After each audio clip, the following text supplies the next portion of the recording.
Vocês sabem me explicar por que que os socialistas estão sempre contra nós?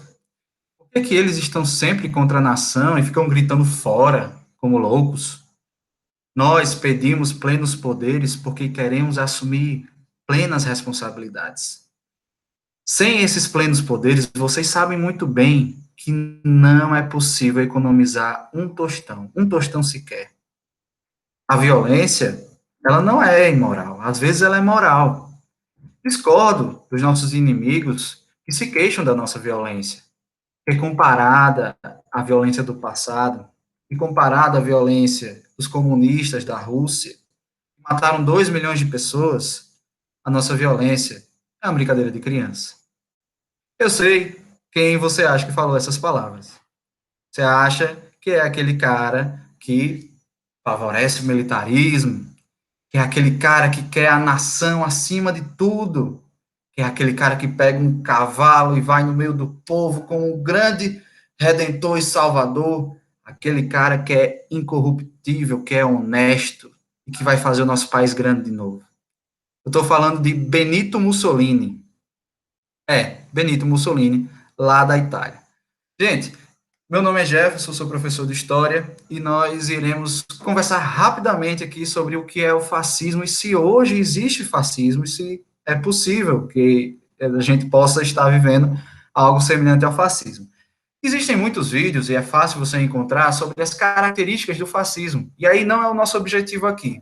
O fascismo é uma experiência histórica que aconteceu na Itália na década de 1920 e que vai finalizar no fim da Segunda Guerra Mundial, quando os aliados vão vencer aquela guerra. É caracterizado por um Estado muito forte e um Estado que controla a vida das pessoas. Interfere na economia, interfere na cultura, interfere na imprensa, e o fascismo italiano tem como característica esse corporativismo, onde todos precisam renunciar à individualidade em vista de um bem comum.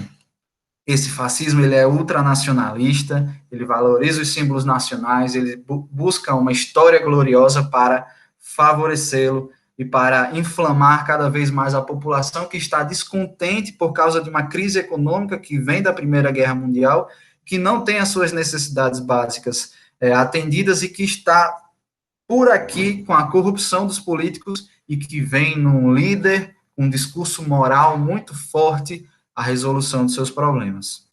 Gente, uma reportagem do Fantástico trouxe que o número de buscas pelo conceito de fascismo cresceu muito nos últimos dias, porque esse termo voltou ao debate.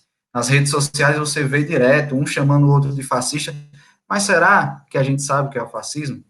Como experiência histórica, gente, o fascismo ele não vai se repetir, certo? Justamente porque ele é o produto de um tempo e num espaço.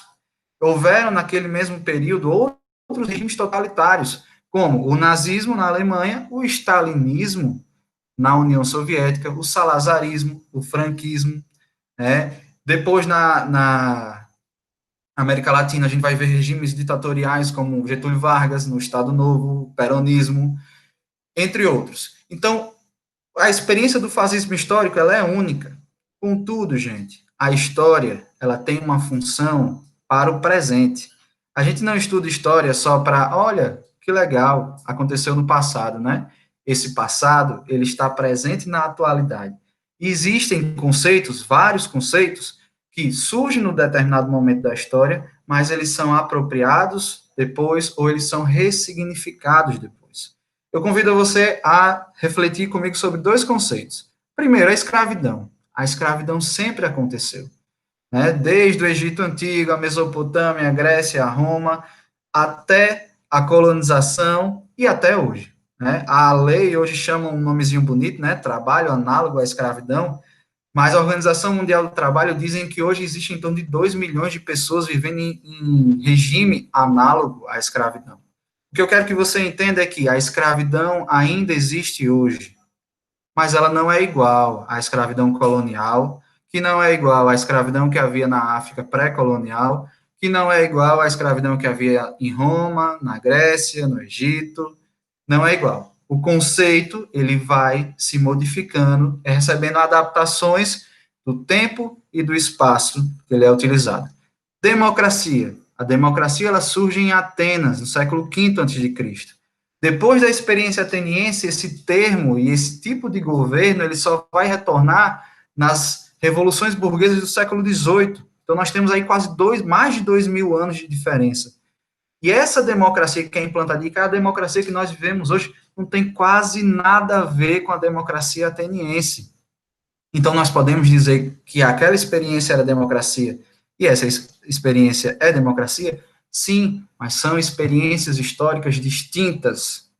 O que eu quero que vocês entendam é o seguinte: o fascismo existiu. Como experiência histórica, ele não vai existir de novo.